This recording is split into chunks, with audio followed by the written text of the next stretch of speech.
Welcome to Unicorns Talk Podcast, your weekly girl talk about Black women, our healing, and manifestation. My name is Latrice Sampson Richards, your life enhancement coach, and together we're going to live, laugh, and learn to love all of life's little messes. While I am a licensed clinician, please keep in mind that this show is not a substitute for your own relationship with a mental health provider. Let's go. Hey, y'all. Thank you so much for tuning in to episode 39 of Unicorns Talk Podcast. My name is Latrice Sampson Richards, and I am super happy to be here with y'all today. I have been having an awesome and amazing week so far. As y'all know, my birthday was Monday, August 6th, and it was everything I wanted and needed it to be.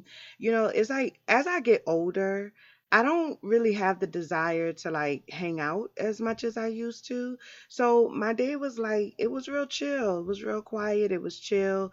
You know, I said I wasn't going to do any work, but y'all know that never happens. So I did some work. And then when my husband came home from work, he had my birthday gift ready. And y'all know I enjoy a gift.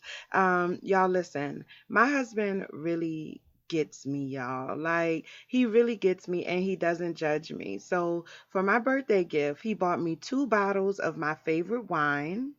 Check. He also bought me a Macy's gift card, and then he got me 2 birthday cards. So one of the birthday cards was like super crafty, and it had like a wooden applique on it, which y'all know is right up my alley. I'm a DIYer, so I love wood and I love crafting, and it was the perfect card. It really was. And then the other card was one of those like real cheesy musical cards. Oh my goodness, I love it so much, y'all. Like when you open it, it plays Montel Jordan's This Is How You Do It, like when you open it up. And so as soon as I looked at the card, as soon as I opened it, it made me smile from ear to ear. And that made him smile from ear to ear, you know? And so my husband, like he really gets me and I love that. And then he took me to dinner, which was okay, but it wasn't great. It was some place I think in Fort Lauderdale called Bahama or something. I don't know. It was right there by Sawgrass Mills Mall. If y'all are listening and y'all from the area, that's I don't know. I don't remember the name of the place. It was Bahama something. It was okay, but it wasn't great, you know. But overall, though, I had a really, really good birthday. I mean, listen, we was in the bed by 11 o'clock. I got a good night's rest. I'm getting old, y'all. I'm getting old, but that was like I could not have asked for anything better for my freaking birthday. My weekend was really good. Yeah, so me and my husband flew home to New Orleans this weekend, early Saturday morning, for the Grind Girl Dailies Learn to Earn experience. And so the event was amazing. I met so many amazing Black women, Black female entrepreneurs, and I spent some money, got some really, really super cute gifts and things like that. I won a door prize or like a trivia prize. I was able to make some connections for my business, and my keynote was very, very well received. And so overall, it was an amazing event. And so thank you to everybody who attended the event, and thank you to Grind Girl Daily for having me participate. If you're looking for a dynamic transformational speaker for your next event, or if you know somebody who is in need of a speaker, please let me know. Pass my name along to them.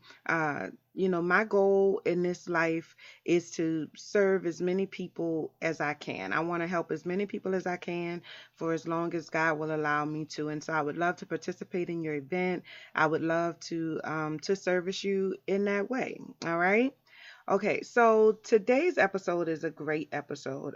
Today, y'all are going to get a chance to hear the conversation that I had with Kimberly Barnes of Might Be Vegan. So, Kimberly is a self taught personal chef, and she was born in the South back when Apple was called Apple Macintosh, and kids played Oregon Trail on its green screen. She's the founder of Might Be Vegan, a plant-based culinary group, and Kimberly spends most of her days in the kitchen preparing plant-based meals for families, creating original dishes for subscribers, or pretending that her kitchen is streaming a live episode of Taste. Okay, so I'm going to be showing or playing for you all my interview with Kimberly. It was so good. Like you could hear the passion in her voice. Kimberly is just an awesome and amazing kind of person. So that's what we're going to be doing today. And then, of course, we have our high five today goes to Beyonce. I keep calling this Beyonce's Vogue cover. That's what I call it because it's her cover. Like it's hers. Like it's her magazine. Like she did the whole like in my mind, it's Beyonce owns Vogue now. So Beyonce gets my high five today. And then my reality check is all about the power of the green, that mean green, okay? And so that's reality check for today. And then, of course, some announcements. I have some big announcements for y'all today. And so if you haven't already, please make sure that you rate, subscribe, comment, all that good stuff on Apple Podcasts or anywhere that you're listening right now. Y'all know I really love it when you're listening and you add to the conversation on social media. So make sure that you take a snapshot of you listening to the show, share it in your stories or share it on your timelines. Tag me in it at Latrice Sampson Richards, or you can tag the show at Unicorns Talk Podcast so I can see it, and I'll definitely repost it and give you a special shout out on next week's show. Okay, I know y'all listening. Y'all just don't be telling people that y'all listening, and that's what I really would like for you to do. Please and thank you. Okay. All right, so without further ado, here is my conversation with Kimberly Barnes of Might Be Vegan Meal Planning Service. Enjoy. I already feel like I know you, girl, so I'm excited for you to be on my show and be able to share you with my audience and introduce you to my people and everything. So welcome to Unicorns Talk Podcast. Thank you so much. I am grateful to be here. I appreciate you having me on the show. Yeah, so Kimberly, as I said, you guys, Kimberly is the owner of Might Be Vegan, which is, I always call it a vegan meal planning service. Is that? Yes. Okay. So what was your journey like in terms of getting to and coming to the place of veganism? Because I think there's very few people that grow up vegan, right? Like there's not a great deal of people that grow up not eating meat. And so for a lot of us, there is a journey associated with making that transition. And so what was your journey like? What prompt you to move to a plant-based lifestyle? Right. Well, my best friend was dealing with some health issues. We weren't really sure exactly what was going on with her. She was in the hospital probably every other week, going to the doctor, trying to figure out what's going on. They told her that she had everything from an autoimmune disease all the way to an STD. Like they could not figure out what it was. So long story short, they never figured it out until she actually died. And so I remember being with her on her bedside, and I remember watching her stomach grow. And I wasn't really sure what was going on, but I noticed it. And I said to myself, well, if I've noticed it, the doctors have probably noticed it. So I just won't say anything. And actually what was happening in that moment was that her organs were infected. So her body was growing infection, and that's what the swelling was. What was actually wrong is that she had pancreatitis, which is treatable. But they did not identify that until after she had died as the cause of death. When if they had done, the right tests or had the right information, then she probably would still be around today. That is insane. I know this is not my first time hearing this story, but I don't know. It's that part just really gets me. It really does, because and I'm going to try my hardest not to go off on this rant, because I do it. I recorded another interview right before yours, and I went off on a whole rant, girl, about the Western medical system. My followers, my listeners, they already know how I feel about the Western medical system. It's a joke. Like, it really Yes. is. It's a joke. And, this idea, like, something, I'm not saying like a pancreatitis is like not a big deal. Obviously it's a big deal. It can literally kill you, as we see, if it goes or is left untreated. But it's a pancreatitis. Like, it's something that I think people routinely go in for, that is routinely treatable. So it's the idea, or the fact that they missed something that's so common, is just, it's insane. It really is. And I Right. think it's just, I'm always advocating for people to be an active participant in their own healing. Mhm. And I think that's a perfect illustration of that. Like, being like you said, I saw it happening, but I didn't say anything, because I figured, well, they're the doctors. You can never trust that the doctor is going to do what the doctor is supposed to do, because they're in their own world, and you have to be the one to call things to their attention, and if not you, then a loved one. So um I could not imagine having gone through that, and witnessing that the way that you did. But I thought it was really important to just really kind of highlight the point that was made there, in that the doctors don't always know. Right. They don't always know. We have to take a certain amount of responsibility for our own health. Yeah. So anyway, go ahead. But that is literally the lesson that I learned in that moment. And it was, in short, that we have to be responsible for our own healthcare. And the doctors they're very limited in their access to us. They only have a little bit of information. And so, just like you said, we have to be an active participant in our own healthcare, because the Western medical system is designed for sick care, not healthcare. And so it was that moment that I said, I know I'm not eating beef, and I know I'm not eating pork, and I have my own reasons for that. But I think maybe there's a little bit more to this story that I'm not aware of. And so I just started reading. Like, I would get different books about like anti-inflammatory diets, and books about, losing weight and this, that, or whatever. And I can't say that I was ever overweight, but I was always concerned about belly fat, because I know that belly fat is often an indication of um, a person lacking health. And so I wanted to make sure that I'm just really attentive about that. So in that journey, I think this particular moment, being with my friend during her passing, was maybe the first bookend. The most current bookend in this journey of towards being plant-based or vegan is when my mother and my cousin were both diagnosed with hypertension. My cousin is about 3 years older than me. So the things that she experiences, I'm looking like, wait a minute. So we grew up together. We kind of eat the same things. Let me do a check-in with myself, because if you're hypertensive, then there's a possibility that that could also become my story. So she and I grew up like sisters for a while, because I have two other sisters, but we didn't grow up together. So my cousin is sort of like my big sister in a way. But my mom, when she was diagnosed with hypertension, the thing that frustrated me was when she went to the doctor, and the doctor told her that she should consider a plant-based diet. Now, my frustration is, why are we having this conversation now? Why did we not have this conversation years ago, so that we wouldn't have to be in this place where now she's got symptoms, and now you're giving her medication, and more than likely you're going to tell her she's going to have to be on this medication the rest of her life unless something changes major in her diet. Now, Yeah. when you say that to a person who's 60 plus, you've been eating a certain way for 60 years. How can you expect someone to all of a sudden, hey, change your diet right now?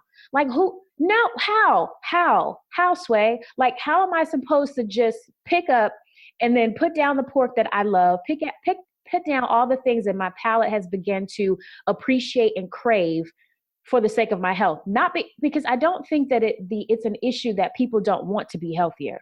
It's an issue that you've become addicted to certain flavors, and you don't want to change and start eating bland things. Nobody wants to eat bland food, at least not in my community. I don't know about other people, but we don't like bland food. Like, we Not want at to all. enjoy Yeah. the stuff that we eat. We want to, because food is part of community for us. We eat when we're happy. We eat to celebrate. We eat. This is what we do. This is part of our life. So eating food that's bland just puts a really bad taste in your mouth, literally and figuratively, at when you're celebrating or when you're mourning or whenever. Like, it's you can't have bad food. So um, it was that moment that I said, okay, let me look at this. Let me look at this plant-based thing a little bit more intently. And so then I had this like really strange but funny moment in my kitchen. So I had not at that time, this was last year, 2017, I had not transitioned fully into being plant-based. I was just kind of eating a little bit more fruits and vegetables, hadn't made the cut. And what happened was I had a hen, I was seasoning the hen, and I just kind of looked at it. And then my heart started to hurt because I was like, I murdered a whole bird so that I could eat this. And it was just a thought that I had never had before. And it was just like one of those like semi-spiritual moments, like, what is happening? Like, why do I feel so badly about this bird? But I will tell you the truth. I have not since that time been able to cook chicken in my house. And so, or any meat for that matter. Now, when that happened, I still would eat meat out, but I wouldn't eat meat in my house. So it was then that I started to do more research on plant-based eating, even more intently. And it was sort of like the universe was pushing me toward it because so many things were happening right at the same time. Having conversation with my mom about eating plant-based, having this moment with a hen that I'd never met before that I was trying to season. Now, yeah, I did still eat the hen. I'm not going to throw no food away. But I still had that moment. So when I got here and I decided, I'm definitely going to be plant-based, and I started to uncover things like 40% of African-American women have hypertension, and uncovering things like, even though we know that heart disease is a silent killer, one of the things we don't talk about is the impact that heart disease has on the rest of our body, like contributing to dementia, to kidney failure, to stroke. And then even things like the fact that there is research around whether African American people are actually salt sensitive. The reason that that's a topic of discussion is because when African American people acquire hypertension, the impact that it has on their body is much more severe than it is for for our Caucasian counterparts. So right now, studies are being conducted to identify like the chromosomes, like the DNA level of what it is that makes us more sensitive to salt and these sorts of things. So all of that was just like, okay, I feel like something has to change. Then you have all of these conspiracies, and I say that in quotes, around, the way that government is feeding us. And then I realized that most of what's being said is actually not a conspiracy. Girl, let me tell you. So I don't know if Listen, you saw. that's the kicker, right? Like Mhm. that they label it as a conspiracy, but the shit is real. Like Oh, yes. it's real. It is happening in real life. Our bodies, I think for so many years have taken on so much trauma like over the years, and they're not feeding us the same way that they're feeding everybody else. You know what I'm saying? Honey, Like yes. in the hood, you could have $3 in the hood, go to the corner store, and you could feed like 6 people with them $3. You know what I'm Yep. saying? Mhm. You can't get nothing in Whole Foods for $3. Nothing. Not one Right. thing in But Whole Foods for $3. And the only time the hood gets a Whole Foods is when they're about to turn it into, like, when they're gentrifying it. Like that's like the yes. first step. If you ever want to know whether or not your neighborhood is being gentrified, if they put a Whole Foods, it's over, boo. Like y'all are on a swift decline. You know what I'm saying? You Yes. can't get nothing at Whole Foods for $3. So why put a Whole Foods in the middle of the hood? You know what I'm saying? We Right. But or the thing is, make it so expensive. So yeah. So another rant that yes. But girl. what's so interesting is, so what people sort of miss when we're talking about being plant-based, so many times people say, oh, that vegan stuff is so expensive. Yes, it is. If you go and buy pre-made vegan stuff, it Mm. is expensive. No different than if you go to Whole Foods and you buy something off the shelf. But when you're eating fruits and vegetables, it's not expensive. They got, oranges, 59 cents a pound. That's not expensive. I can go to the grocery store. I went to the grocery store today and I split my menu of all of the stuff that's like pre-made. Girl, I rung up like 7 things and I was already at $40. I was like, hold up. Then I split the other side, rang up my vegetables. $40 for like 7 bags of fruits and vegetables. And Right. see, that's the gag, right? The capitalism makes you think that going to McDonald's is cheaper, when in fact you're going to be paying for that with your life, which is a whole lot much more expensive than $3 for some apples versus $3 for a burger. You know what I'm saying? From McDonald's or wherever you happen to go. You know, in some countries, some of the food that McDonald's prepare, they can't prepare because they were like, that's the food, that's not good for us. We're not Let me eating tell that. you, I lived in Japan for a year, in half of 2015, half of 2016. I lived in Japan, Okinawa, and the McDonald's in Okinawa it was like a completely different restaurant, like Mhm. altogether. And I was like, because at first I was like, girl, I'm not about to go to Japan to go to to go to McDonald's. You know what I'm saying? Like, who does that? I'm not doing that. But one day I was in a rush and I needed to go to McDonald's. So I go to the McDonald's and I'm looking at the menu like, wait a minute, like, what is this? This is not the normal menu that I'm used to seeing. Like, they had salmon burgers on the Right. menu at that McDonald's, and I was just like, OMG, even the serving sizes were different. In the States, a medium is a large. You know what I'm saying? Yeah. Like, a medium is a large, and a large is ridiculously big.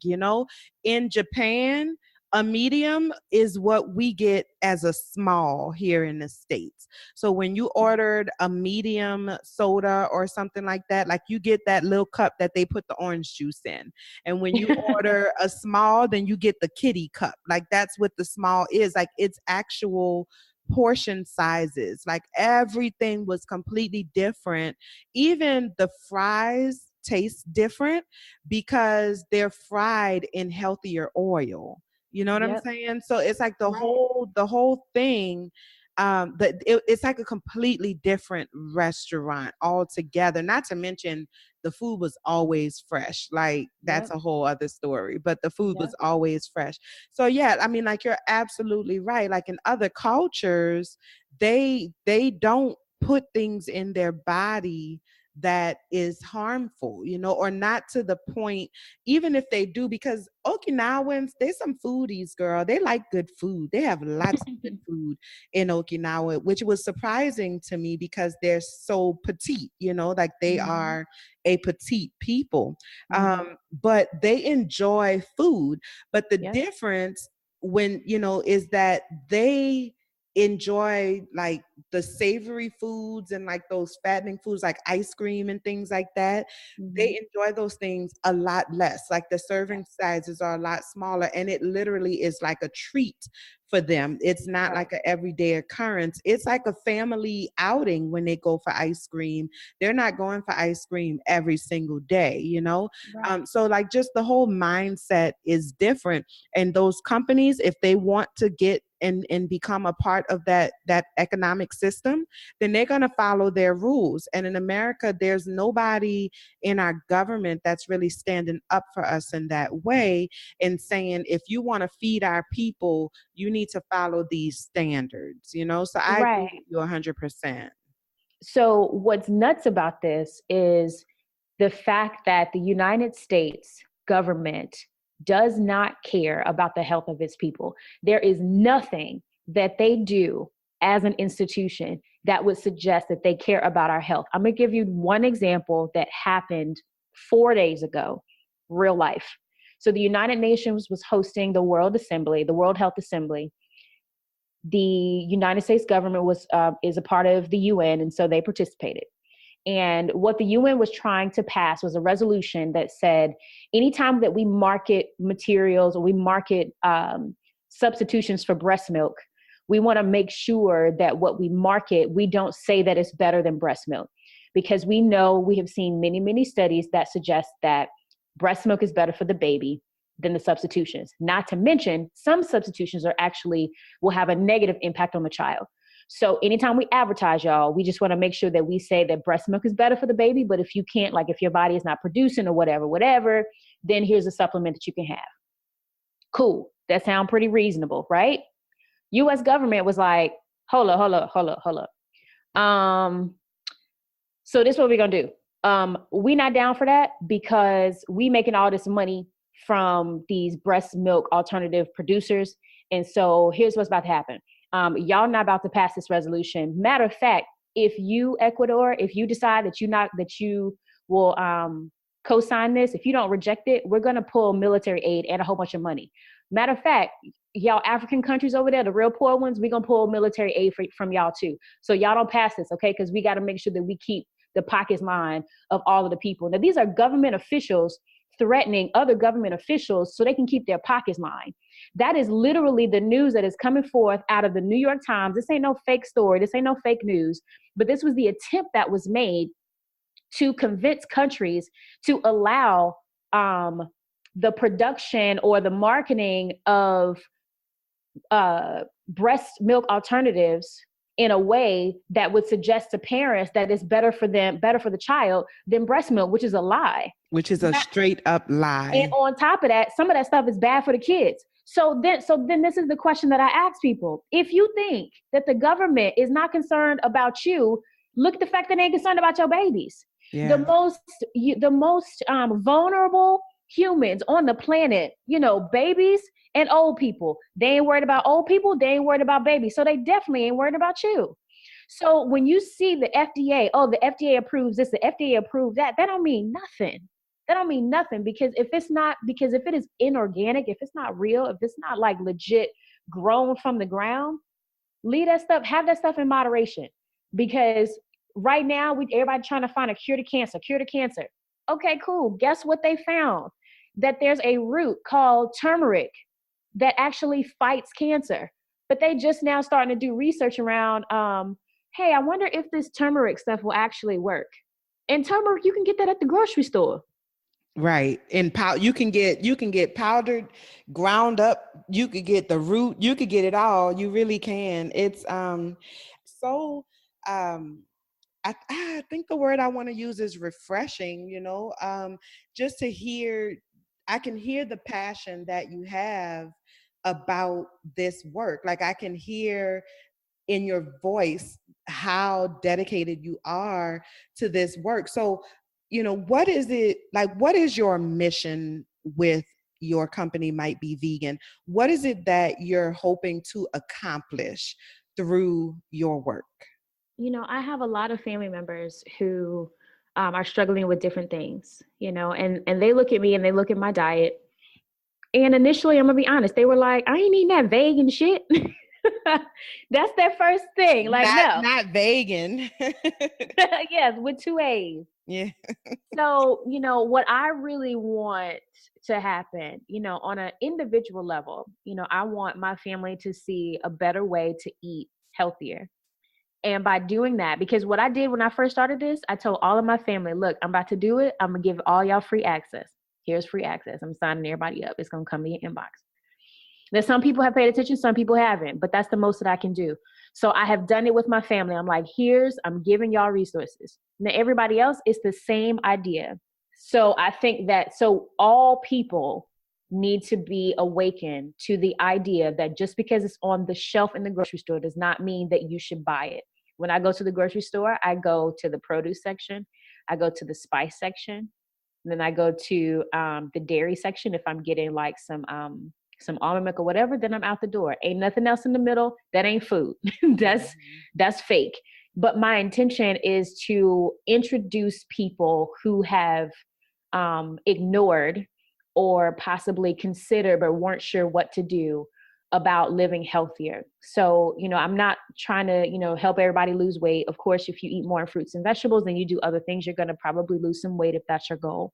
And I know that a lot of illnesses that people have, if they eat more plants and more vegetables, especially like greens and things like that, especially if you're doing more raw things, then a lot of the health diagnoses that people have will begin to turn around. Like we know for sure that people who struggle with type 2 diabetes, when they go into a plant-based diet, often that the diabetes will begin to wane and then disappear. Same thing for hypertension. So these things be true.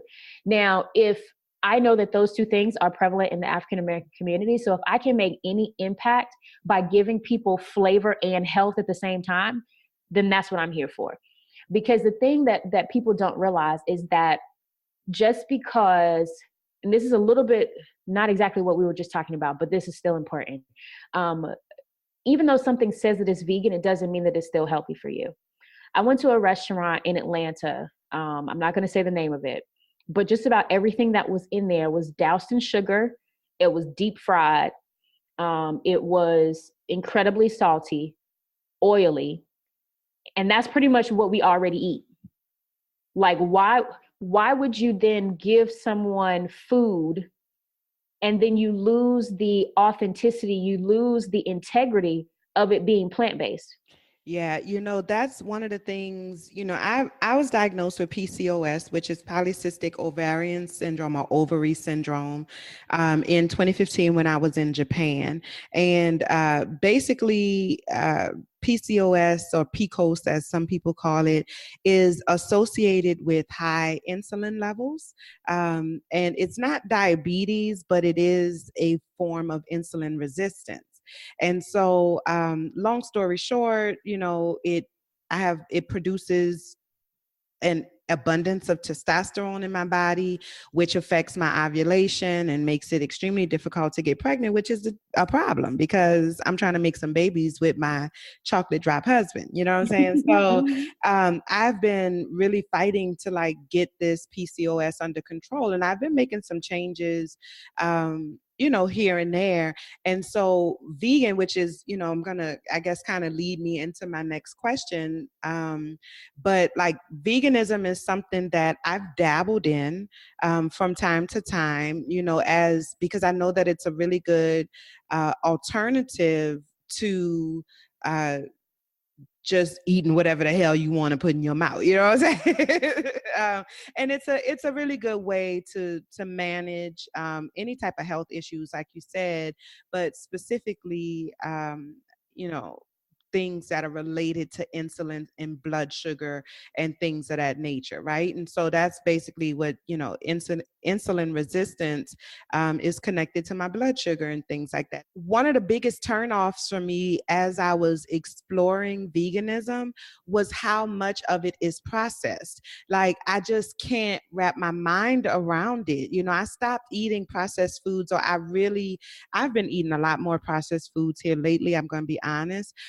But I really had pretty much stopped eating processed foods years ago, like even before I got the PCOS diagnosis, because I don't know, I guess, what it was that made me, this is so random, and I never really thought about it before just now.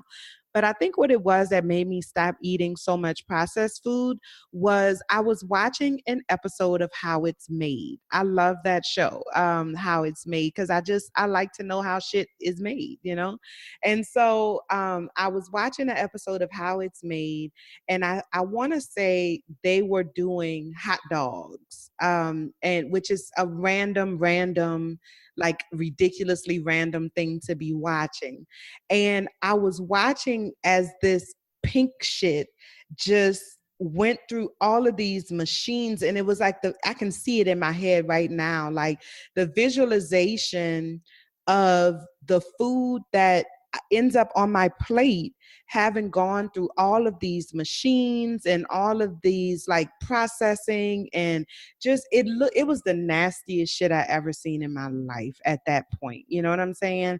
And that I was just like, okay, like I can't do these processed foods, because you don't know what that food went through to get to where it is, especially things like these veggie straws and stuff. Like, vegetables don't come, fluffy, like aerated, like they don't make them like that. Like, God did not make vegetables to look like that. You know what I'm saying? So I just always think about how much did they have to process this potato or this carrot or this radish to get it to look like that. You know what I'm saying? Like that's not okay. And for it to have this color, like that's not okay for it to look like that, you know? So the processed foods and things like that, I really kind of started taking a stepping away from earlier on, but that was one of the biggest things that kept me away from, you know, vegan lifestyle or plant-based lifestyle was, you know, I didn't like the idea that so much of it is processed and how much it is processed. So for people who are trying to make that transition, and you know, flavor is important because Black people like to season their food, you know what I'm saying?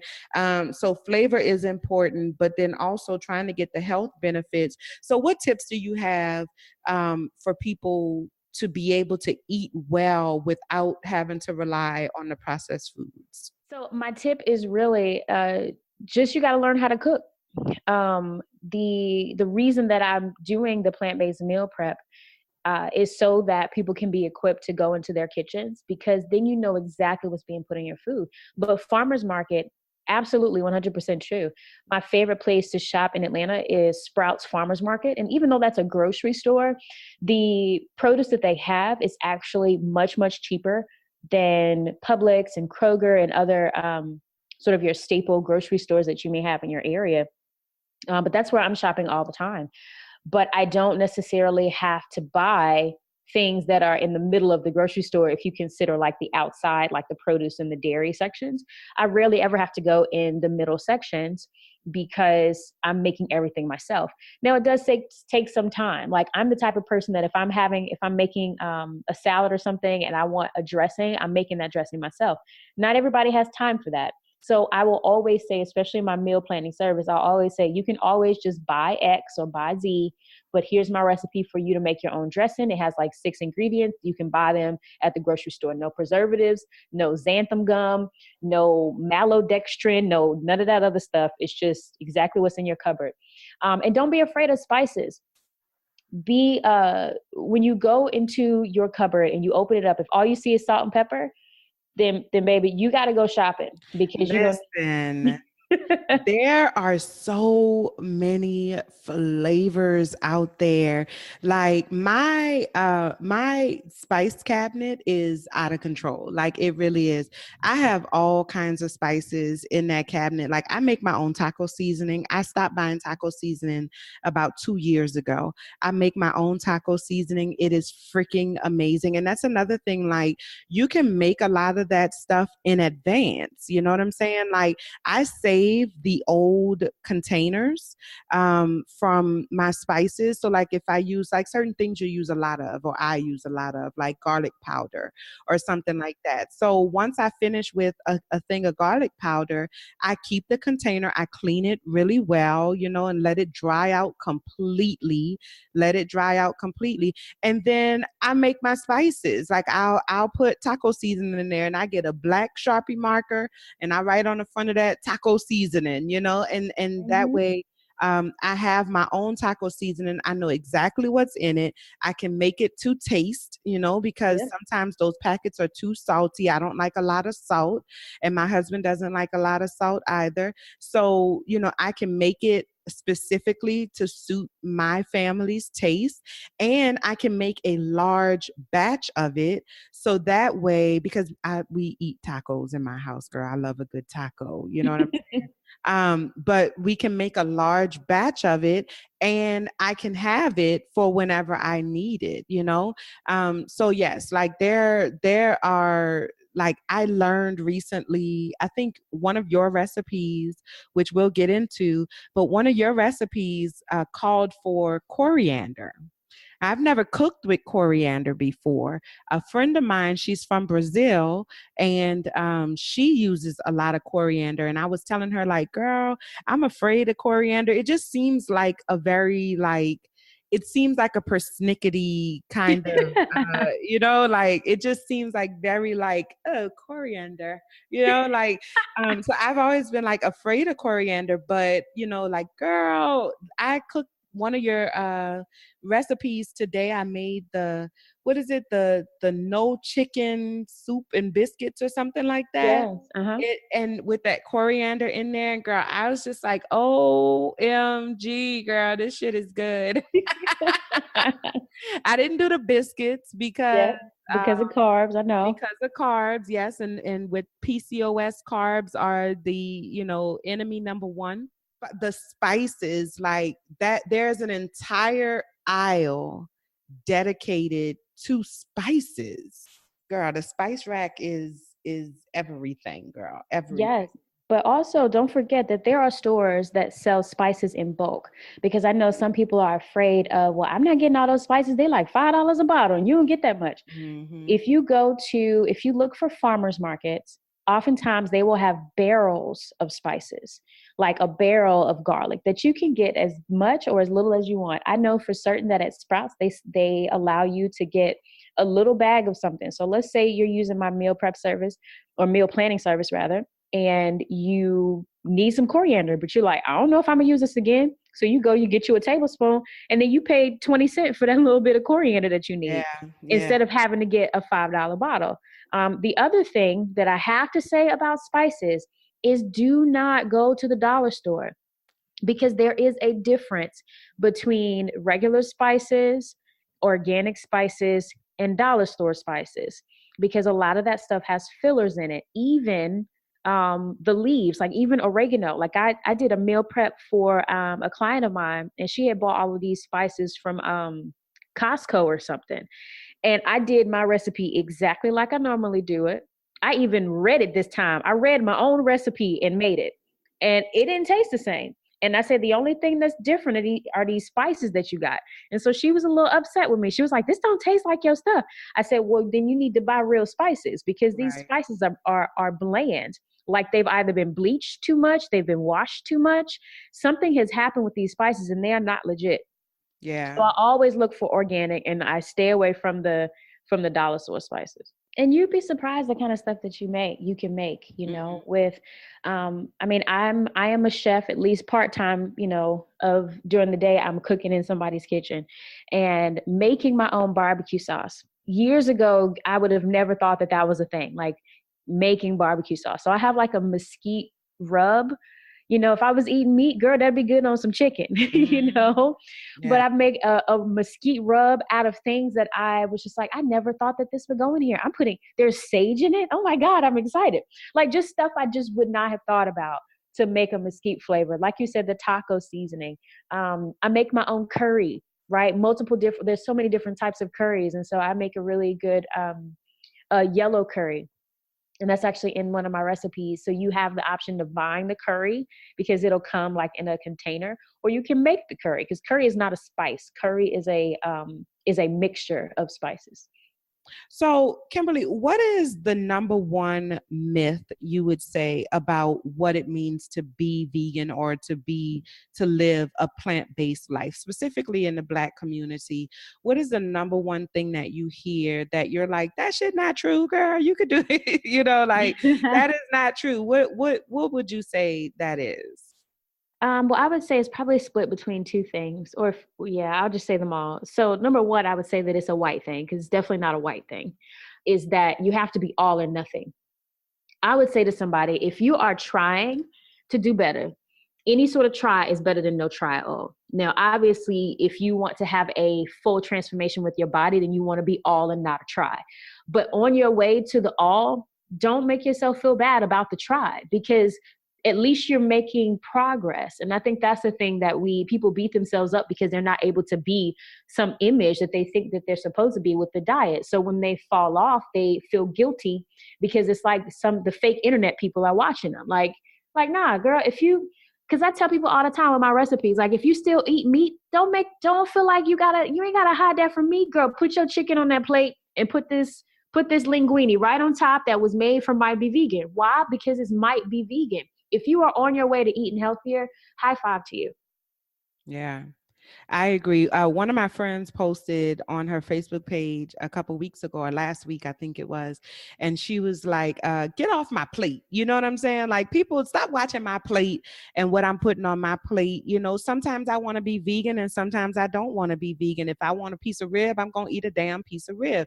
Get off my plate. You know, and I was like, yes, queen, yes. Like, I loved it because people always looking to try to box you in, but when this is your journey, this is your Mhm. process. And so if today you want to try something out and tomorrow you realize that shit not working for you, then that's fine too, as long as you are moving toward getting to a place of being healthier and eating healthier. Then can nobody judge you for whatever it is that you're trying. I done tried a whole lot of different things. Some things have stuck and some things have not, but I have seen a difference overall in my body, and I continue to try a lot of different things as well, and I know that those things are making an impact because, things like my cycle has regulated on its own without medication. There's a Mhm. lot of women who have PCOS that, are not having regular, consistent cycles, that the only way they can have cycles is to take medication for it, So Mhm. I haven't been taking any medication or anything like that. I take some supplements, but that's about it. And my cycle has regulated itself. I even find that I get cramps now. I didn't get cramps before, but Mhm. now I get cramps. And I think it's a good thing because I feel like my body is doing what it's supposed to be doing. Like, it's really cleaning and getting, all of that lining out of there. Whereas before it was a buildup, it was building up, and that can lead to cervical cancer and things like that. So I agree with you 100%. Like, some try is better than no try at all. And so that's where I find myself on my journey as well. And I'm grateful for people like you who, make it okay to to do what you can to make these changes, like to be able to say, like, I want to try that shit, but girl, I don't know, you know what I'm saying? Like, and for providing people with um an option to try and see if that's something that they like. So tell us a little bit about what Might Be Vegan is, the services that you offer, and how people can connect with you if they're interested in trying out your services, your recipes. Yeah. So Might Be Vegan is a culinary group. What we do is basically it's twofold. So there's the meal prep service, which we talked about, which I do in Atlanta, Georgia. But then there's also the meal planning service, which is accessible to anybody on this planet. Anybody who is vegan curious, or even the vegan experience. If you want flavor in your diet and you also want to be plant-based, then this is an opportunity to do that. The subscription service itself is only $25 a month, and what you're getting is meals that should cover you throughout that entire week. And these recipes are original. Some of them I get inspiration from online. Some of them I wake up with a recipe from a dream. Sometimes I go to a restaurant and I get inspired with new flavors, but everything is custom. Nothing is stolen from any other website. It's all original and it's all tasty. So in order to connect with me, so I'm on Instagram. That's probably my largest platform at the moment. It is at Might Be Vegan. So that's Might letter B Vegan. And my website is Might Be Vegan, but Might Be vegan.co. And so that's how you can find me. And listen, y'all, let me tell you, I've been trying her recipes. All this week I've been trying the recipes a little bit at a time. I'm gonna try some more next week, and they are good. Like, they are really, really good. My favorite so far has been the taquitos. OMG. Girl, like, I actually, so, my recipes for the week or whatever, I still haven't cooked one of my recipes for this week because I ate on those taquitos for 3 days, girl. Like, they were so good. And I made my own like homemade guacamole. Girl, I'm gonna have to give you my recipe. Maybe Yeah. we can include it in, we can do a special, like a special thing for my people or something like that. But which I am going to have a special link for everybody. Anybody that's interested in signing up, the link will be in the show notes. But I can vouch for these recipes; they are good, especially those taquitos. But I also made today like this no chicken and biscuit soup. I didn't do the biscuits, even though, like I said earlier, I was trying hard to do the biscuits, but it had such a interesting mix of flavors. It was, mushrooms and kale and peas and carrots. It was honestly, it was a lot of things that I never would have thought to put together, that I love, individually, but I never would have thought to put all of those different textures and flavors and like just to put all of those different things in one dish. But when it was all said and done, it was delicious. Like I thoroughly enjoyed it. It was really good. Even I did, what else did I make, girl? You did the shrooms and grits. I did. I did the shrooms and grits. And listen, so in the recipe, you have you can either use grits or polenta, but neither one of those really work for me because of the carbs and things like that. So I actually found and modified a keto version, which is low carb, of grits, which is like almond flour. Mm. It was so good, girl. And I've been trying to find a grits alternative for a while, girl. I'm from Louisiana, girl. I need some grits in my life. And so the almond flour with, I think it was like, I was able to find a vegan Parmesan cheese, which Hmm. I don't eat a lot of cheese. I love cheese, but girl, I had to go cold turkey on that cheese because I will OD on some cheese. Let me tell you, I like I feel like cheese is one of God's little gifts to the world. So I quit cheese a long time ago. But I found a vegan Parmesan cheese. Well, it's actually not vegan, it's plant based. And so that's actually why I bought it. I felt pretty good about that. And it was so good. So it's like the Parmesan and then the a little bit of milk and then the almond flour and a little bit of salt in there. Like that's literally it. That was the whole thing, and it was so good. Like I thoroughly enjoyed it. So I can vouch for these recipes. They are really good, and I'm looking forward to trying more and more recipes. Honestly speaking, I don't know if I'm in a place where I'm ready to go full blown vegan just yet.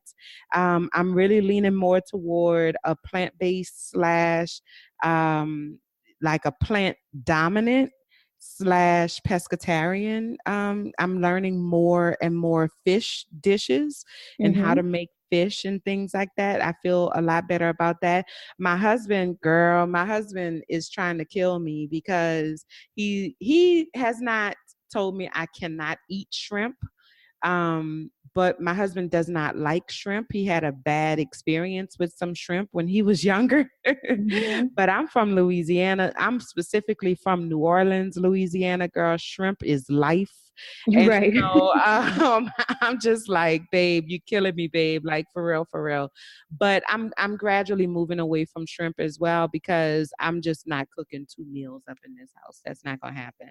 Yeah. So, but anyway, the recipes are delicious. And Kim, one of the things that I really appreciate about you, and I know I've told you this before, but I'm gonna tell you again. One of the things that I really appreciate about you is your authenticity.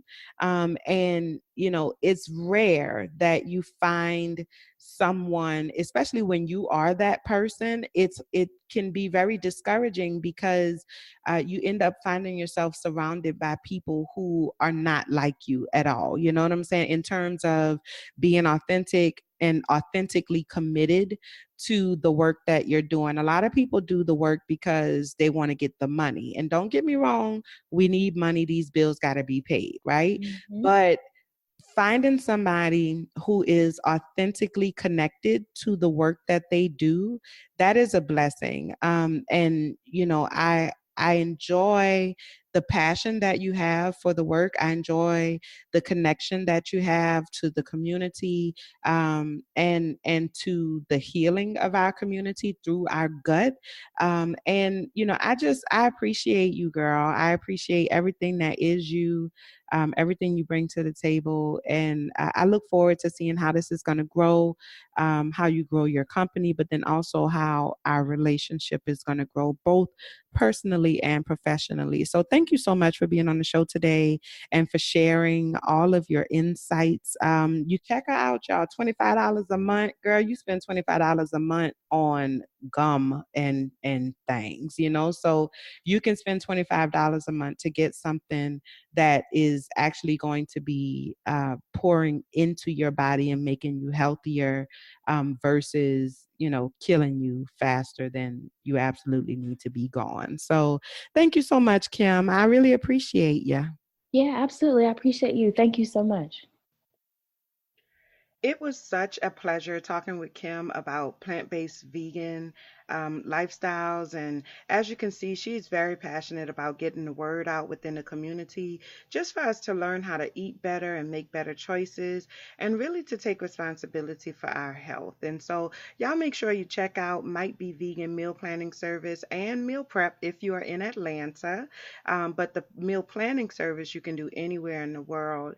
And if you're in Atlanta, you can have her come to your house and cook up some delicious food for you. I mean, I'm not gonna lie, I wish I was in Atlanta. I feel like that's the only time that I wish I lived in Atlanta, because her recipes are awesome and amazing. I'm telling y'all, these recipes are the bomb.com. So give them a try. It's only $25 a month.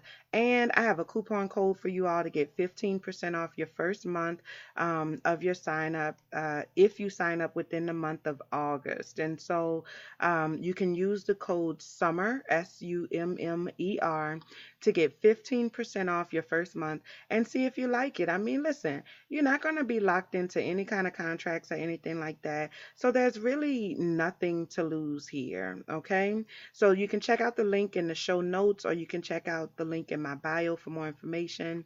Thank you so much to Kimberly for just coming and being a part of the Unicorns Talk family and sharing your knowledge and wisdom with us. And so we appreciate you. Okay.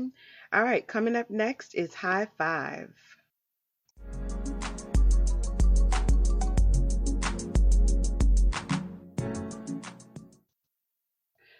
Beyonce graced the covers of Vogue magazine's September issue, and she was given complete creative control over its production. And it is a freaking amazing. Listen, I don't read a lot of magazines. It's just not really my thing. And the ones that I do read from time to time are like blackety black black, like stuff like Essence and Ebony, and a couple of like online publications like Blavity, the 94%, and of course, the Black Unicorn Project. But I definitely understand the significance of this moment for Beyonce, both personally and professionally.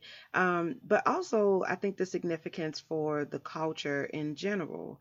For her photo shoot, Beyonce worked with 23-year-old photographer Tyler Mitchell, which made him the first Black person to shoot a Vogue cover ever, y'all, ever, in like 125 years of one of the most iconic magazines that has ever existed. They have never had a brown, black person like shoot the cover. Like, that's insane. But it's also like, I don't know, I feel like it's really, really amazing that like Beyonce knew what that would mean for that young man's life and for his career. And she also knew what that would do for the community. In the article, she says, until there is a mosaic of perspectives coming from different ethnicities behind the lens, We will continue to have a narrow approach and view of what the world actually looks like. And she is so right, y'all. We have to be able to tell our own stories because life looks different from our perspective. Being Black in America, it's a lifestyle. And it comes with its own set of rules, its own set of experiences, like just all of it. It's different, okay? And we work hard to overcome those things, and so she talks about the generational curses of her family and how she has to work really hard to overcome them. She talks about the relationships and the dysfunctional, male female relationships in her family, like all the way back to slavery time, and how a lot of those themes, showed up in her marriage, and how she still is working to overcome those things. Like, this is something that we all struggle with, whether we realize it or not. And, she really shared some intimate details about her life. She talked about her journey of motherhood. She talked about her body image struggles. Y'all know I am all about Black women sharing our stories with each other. I think that it helps us to be free from the shame of some of those stories. But then also, we need to be able to inspire each other and to love on each other the way that we really need to be loved on. And so I was full of so many different thoughts and emotions while reading her words and just thinking about all of the beautiful melanated souls that are going to be touched and affected by her vulnerability. So high five to Beyonce, Giselle, Knowles Carter for having the strength and the courage, I think, to really bear it all emotionally, for sharing your story in a very real and raw way, and for always keeping it blackety black, black, black in your life, in your music, and using your influence to advance the culture. High five, Beyonce. High five. I was not always a Beyonce fan. I'm not going to lie. I wasn't a Beyonce hater, but I wasn't a fan. But here lately, I'm definitely becoming a fan, lightweight, a stan on the cool, but we're gonna we're gonna see where that goes. I'm still not paying like $350 to go see the concert. I just cannot wrap my mind around that. Maybe if I had $350 to spend on a concert, then I would feel better about that. But at this venture, at this point, that ain't happening. So high five to Beyonce for just being awesome and amazing, and just for being freaking Beyonce. You dig? Yeah. All right, so moving on to today's reality check. So, there was an incident that took place at a nail salon in Brooklyn a few days ago. I think it was on August 3rd. Apparently, three Black women went into the new Red Apple Nails, which is in East Flatbush, in order to get a mani pedi. And they also wanted to get their eyebrows done. I got this information from Blavity.com, of course. One of the ladies was not pleased with her brows, and so she paid for her mani pedi, but she refused to pay the $5 for the brows. $5, which I'm not gonna lie, I don't blame her for not wanting to pay for that, because why would I pay you for fucking up my eyebrows? That's just not logical. That doesn't make any sense, right? And so, anyway, when she refused to pay the $5, chaos broke out, and it led to the women being beaten by the store workers with broomsticks and having acetone thrown in their face. I saw the video. I don't know if y'all saw the video, but I saw the video. That was freaking insane. They were holding them down. The men were holding the women down, holding their arms down so that they could be beaten behind $5, y'all. Behind $5. Like, come on. Now listen, it's a lot to unpack with this situation, but I'm not going to go into all of that. You know what I'm saying? Like, I'm trying not to do that today. I'm not going to go into how these Asian and these Arab businesses, they pop up in the Black community. They price gouging the poorest of us. You know what I'm saying? They feeding us toxic trash. They treating us like shit, and they appropriating our culture. I'm not going to talk about that. You know what I'm saying? I'm not going to touch the fact that so many of us, Black women in particular, we swear by these establishments, and we keep giving them our money despite the way that they treat us, which I understand is really more the product of the like it's more of a systemic issue than a choice per se, okay? But I ain't gonna talk about that right now either. I'm not getting into that. I ain't going off on that tangent because I will go off on a tangent. Y'all know I am all about a boycott, okay? But what I do want to say about this is that money is power. Point blank, period. Money is power. And black money is just as green as anybody else's, if not more. The black dollar is the most sought after dollar in the country because it's so easy to get. Nielsen recently completed a study on the buying power of black women and how companies would be best served in targeting us. Okay. We are the pulse of our community. Black women play a pivotal role in the management of the finances going in and out of the community. And so, reality check, you don't have to give your money to anybody who cannot value the privilege of you choosing to do so. Your money has power. They know it, and they're trying to keep you from figuring it out. Now, I know that we have been taught for hundreds of years not to trust each other, especially in business. But I am here to tell you that that is a myth. And it's time that we move past it. Okay. There are plenty of black owned businesses and black woman owned businesses that offer quality products at reasonable prices with great customer service. All right. Your money is powerful. Give it the respect it deserves. Okay? And that's today's reality check. Spend your money where your money deserves to be spent. Don't be giving them folks your money and they acting like they don't give a shit if you give them your money or not, and they beating you and throwing acetone. Girl, listen, y'all know my head rolling. Y'all know my neck rolling right now, right? Cause that's insane. All right. So that's today's reality check.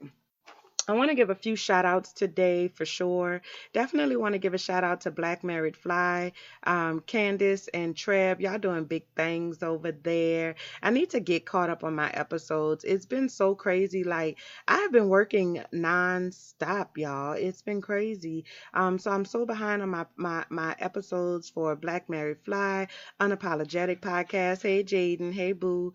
And all of my favorite podcasts. But I want to give a shout out to everybody, especially Treb over at Black Mary Fly, because he's a fellow Leo. He's a fellow Leo, and his birthday was like a few days before mine. So happy belated birthday to you, Treb. I mean, I messaged him on his birthday, but still, if you haven't told him happy birthday, go on and give him a little shout out or whatever. I want to also give a shout out to everybody who sent me birthday wishes, who sent me birthday love. Thank y'all so much. You all were a part of making my birthday as awesome and amazing as it was. I love reading all those messages, and I tried to respond to each and every one of them. I know I missed a few though, because it was a lot of them. And so thank you so much to everybody who sent birthday wishes. I also want to give a shout out to the Grind Girl Daily Learn to Earn experience once again. It was so awesome and amazing, you guys. So thank you to all of the vendors. I got some really nice things from that event. Actually, one of I had bought a bracelet from one of the vendors, and I wore that on my birthday. I bought one for me and one for my husband, and it was like a little king and queen set, which I loved. And so we wore that for my birthday dinner. So that was really nice. So shout out to the Grind Girl Daily Learn to Earn experience. It was awesome and amazing, and I can't wait to do it again. In terms of announcements, y'all know that I'm working with Talkspace now. I've partnered up with Talkspace online therapy platform. I am a provider in the state of Louisiana. And so a lot of y'all are reaching out to me and saying, hey, like, I really want to work with you. I just can't necessarily afford it, and I can't drop my fees. So Talkspace is another opportunity for you to be able to work with me in a way that really works for you. So Talkspace makes therapy convenient and attainable for those who don't have the time to leave work and go to the office. All right. So now you can reach out to your therapist any time of the day or night inside of your secure online therapy room, and you can share things when they're still fresh on your mind. Listen, I love working with Talkspace. I enjoy the platform. I enjoy working with my clients. It's really easy to use. It's really affordable. I like being able to like have different ways of connecting with my clients and things. And so I really appreciate it. So right now I can only work with people who live in the state of Louisiana because that is where I am licensed. Okay. So if you live anywhere in the state of Louisiana and you're interested in working with me on counseling, then join Talkspace and ask for me by name, and they're going to get you straight to me. But even if you don't live in Louisiana, still check it out, because they have amazing licensed therapists in like all over the country. And so, it's still a good chance for you to find somebody that works really well for you. Okay. Just make sure you let them know that I sent you. Okay. Talkspace is therapy for how you live.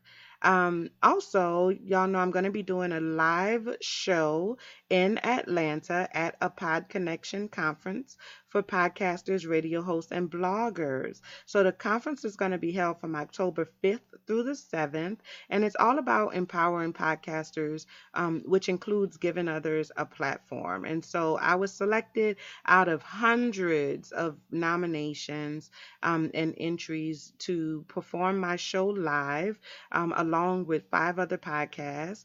And so I'm really excited about that. The live shows are going to take place on the 6th of October, which is that Saturday. And then on the 7th of October is the Atlanta stop for the A Life Empowered Tour, which is my women's empowerment tour that's taking place. Okay. You can get tickets for my live show in Atlanta, a Pod Connection. At a podconnectionatl.splashthat.com.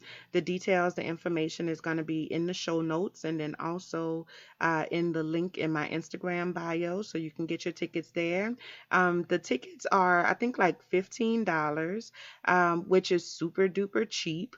And I have a special code, Unicorns Talk, and to get you $5 off your ticket price. So, like, you literally can come and get a whole day of entertainment for $10. Like, come on, okay? Come on. I'm also going to have some swag there, some really cool stuff. So I'm really looking forward to making that happen. Y'all make sure that you get your tickets for a Pod Connection and come see me live. It's going to be in Atlanta, and y'all know I'm from New Orleans. And y'all know how New Orleans feel about Atlanta, how Atlanta feel about New Orleans on the football front. You know what I'm saying? And so I really need y'all to show up and show out. Y'all don't never need a reason to come to Atlanta. Y'all always in Atlanta. I need y'all to come on to Atlanta and see me do my thing so y'all can cheer me on and make sure that they know New Orleans is in the motherfucking building. Okay? Let's do that. Let's make that happen. Like I said before, my empowerment tour is fastly approaching. I'm so excited about it. A Life Empowered tour is an evening of emotional healing and empowerment.